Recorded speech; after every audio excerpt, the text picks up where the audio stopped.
नाद आवाज को कहते हैं, जैसे किसी भी तरह की आवाज हो सकती है, उसको नाद कहते हैं, जो भली भांति सुनाई दे सके। लेकिन वो हमने देखना है कि वो नाद संगीत उपयोगी है या अनुपयोगी है।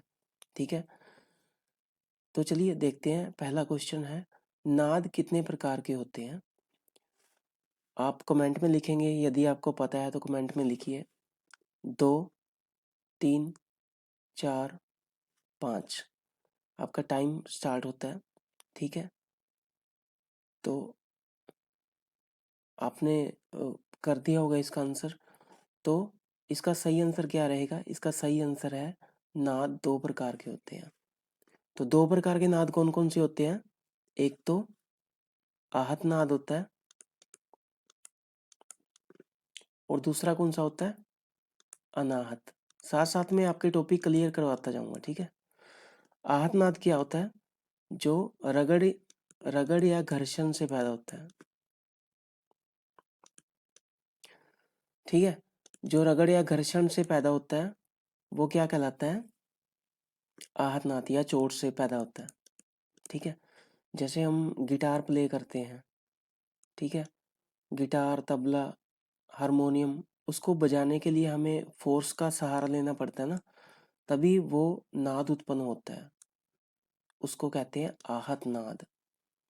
ऐसे तो आपके मन में क्वेश्चन उठ रहा होगा, ऐसे तो थाली बजाने का भी आवाज आती है, क्या वो आहत नाद में आएगी? वो नाद नहीं कहलाएगा, वो मतलब शोर ही, शोर की ध्वनि होएगी वो। यानी कि जिसको संगीत में प्रयोग किया जा सके वो नाद की श्रेणी में आता है। उसके बाद आता है अनआहत नाद, जहाँ पे अ लग गया। अनाहत यानी कि जो नाद बिना किसी घर्षण के उत्पन्न होता है, अपने आप उत्पन्न होता है। जो नाद अपने आप क्या होता है? अपने आप उत्पन्न होता है, उसे अनाहत नाद कहते हैं।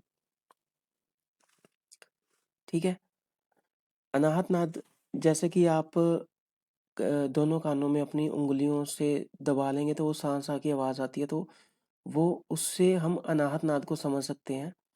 तो ऋषि मुनि मोक्ष प्राप्ति करने के लिए अनाहत नाद का प्रयोग करते थे। ठीक है जी, अब चलते हैं हम अपने अगले क्वेश्चन के ऊपर।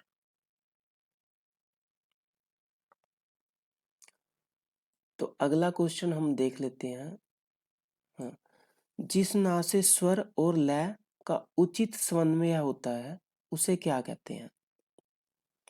जिस नाद से स्वर, स्वर है, यहाँ पे सुर है, स्वर और लय का उचित समन्वय, यानी कि समन्वय का मतलब यहाँ से ले लेते हैं मिलान, मिलन होता है, मिलन ले लीजिए वैसे। तो उसे क्या कहेंगे? उसे कर्कश। कर्कश का मतलब क्या होता है? यानी कि जैसे मैंने आपको बताया था, थाली बजाने की ध्वनि कर्कश होती है ना, जो हम सुन नहीं सकते। श्रव्य नाद, जिसे सुना जा सके। और संगीत नाद, अश्रव्य नाद, जिसे ना सुना जा सके। अश्रव्य, श्रव्य का मतलब सुना जाने वाला। तो इसमें से स्वर और ताल जिसमें मिलते हैं वो कौन सा नाद होएगा? बताइए, कमेंट में आप जरूर अवश्य लिखिए ताकि मेरे को पता लग जाए। ठीक है, तो वो हमारा नाद कौन सा होएगा? जिसमें सुर और लय मिलते हैं तो वो संगीत नाद होगा, है ना? वो नाद होगा संगीत नाद। अब चलते हैं हम अपने थर्ड क्वेश्चन पे।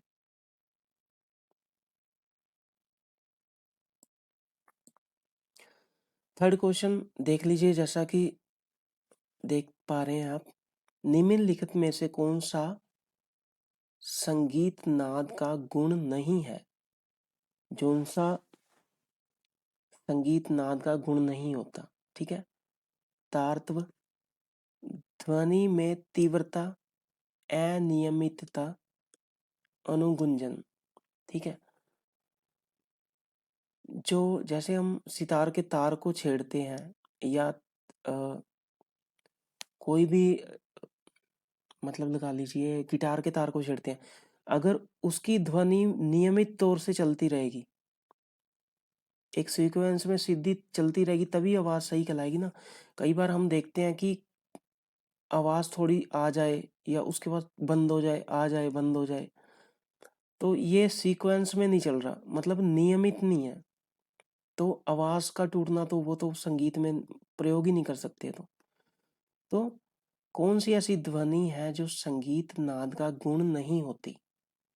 तो वो कौन सी होगी बताइए, जिसमें नियमितता नहीं होती, अनियमितता का गुण, यानी कि निरंतरता,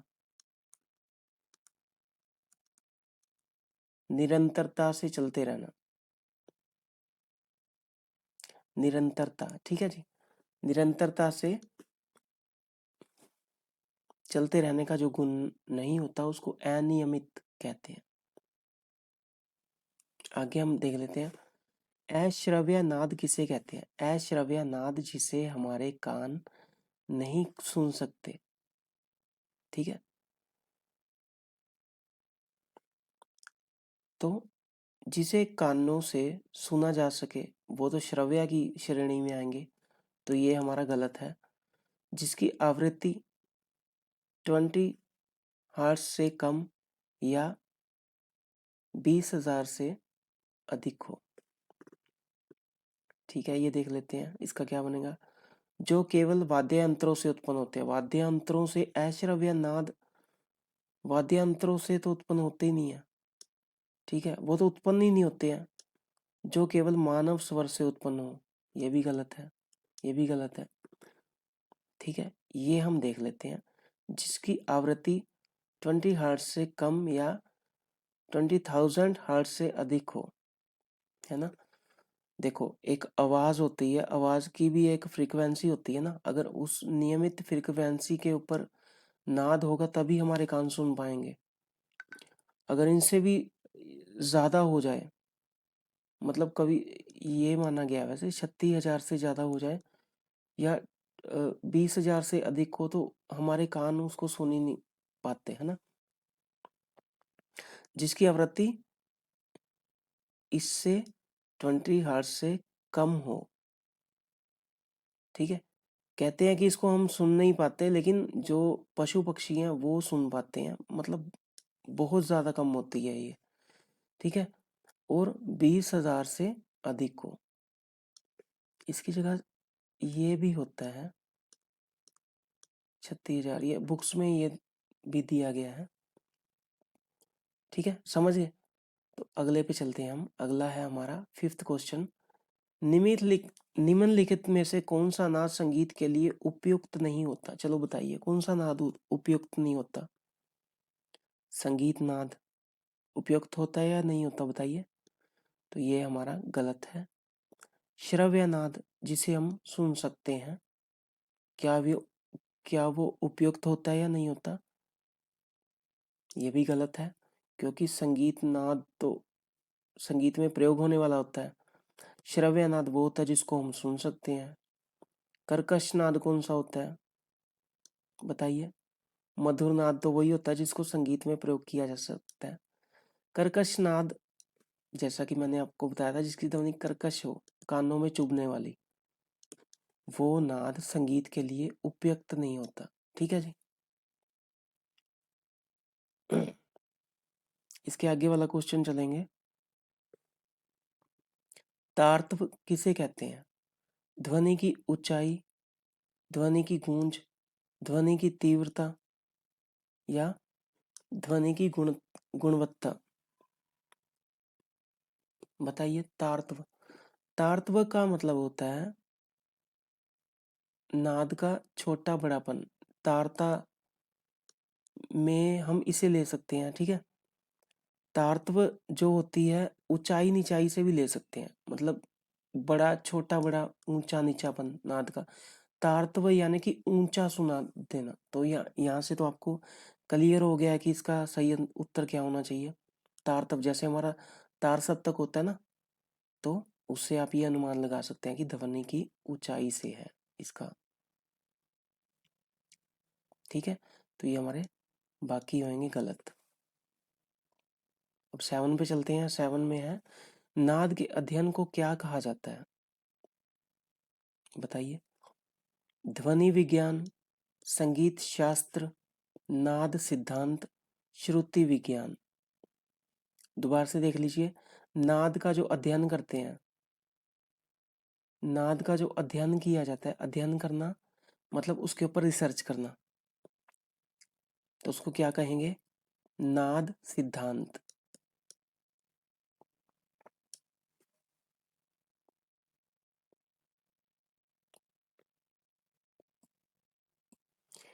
निम्नलिखित में से कौन सा कारक नाद की तीव्रता को प्रभावित करता है? तीव्रता यानी कि नाद का छोटा बड़ापन, उसमें आ जाता तीव्रता। यानी कि तीव्रता से आपको बता देता हूँ।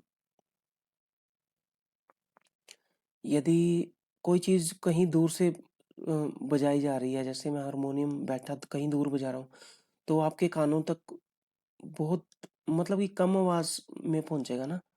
यदि उसको धीरे भी बजा रहा हूँ तो भी आप कहोगे तो सर थोड़ा ऊंचा प्ले कीजिए, तब हम सुन पाएंगे। तो वो कहाँ से होएगा?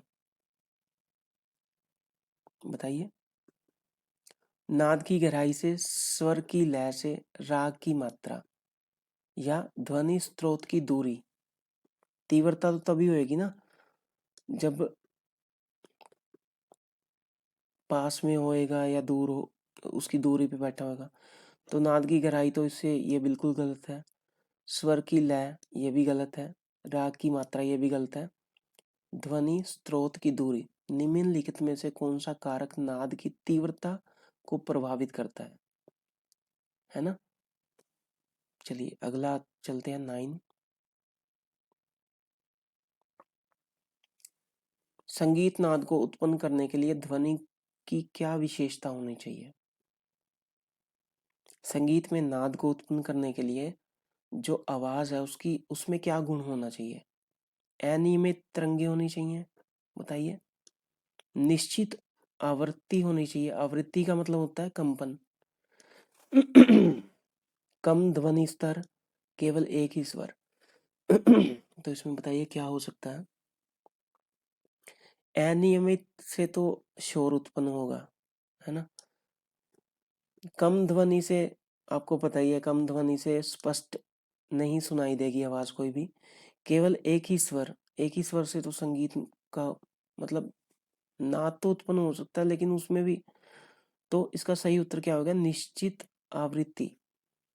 देखिए यदि कोई भी, जैसे हमारा हारमोनियम का सा हम प्ले करते हैं, तो सा के अंदर जो सी रीड्स लगी होती हैं वो 240 बार यदि एक सेकंड में वाइब्रेट करती हैं तो सा हमारा निकलता है। तो अगर जो सी वाइब्रेशन होगी उसकी वो नियमित तौर से होएगी तभी सा निकलेगा ना। तो निश्चित और नियमित आवृत्ति, आवृत्ति का मतलब कंपन से है। ठीक है, यदि वो निश्चित होएगा तभी आवाज निकलेगी या नाद निकलेगा। आगे चलते हैं। नाद का शाब्दिक अर्थ क्या होता है? ध्वनि, संगीत, स्वर, लय। बताइए। ध्वनि, संगीत, स्वर, लय। इसका सही उत्तर है ध्वनि। ठीक है। नाद का मतलब ही आवाज होता है ना। इन्होंने ओनली नाद के बारे में पूछा कि नाद का मतलब क्या होता है, ना तो इन्होंने आहत नाद बताया है और ना ही अनाहत। तो ये ध्वनि से रिलेट करता है। ठीक है, तो आज के लिए हम इतना करेंगे। मिलते हैं हम अपने अगले लेसन में। तब तक के लिए आप सभी को नमस्कार।